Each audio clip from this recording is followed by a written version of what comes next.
তোমাকে জল খাবার দেব, তারপরে চা বানাতে হবে। না না না না, আমি শুধু জল কোথায় গেল রে সবার বোতল?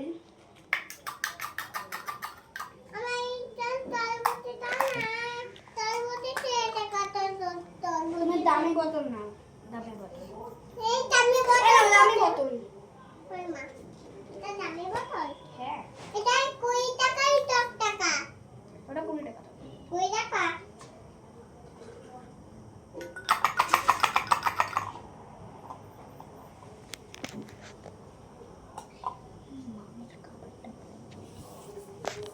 তারপরে এই মতে ডাল দিয়ে দেবো, তারপরে এই মতে এটা দিয়ে দেবো, ঠিক আছে? তারপর আমি প্রথমে একটু ল্যাপটপে কাজ করি নি।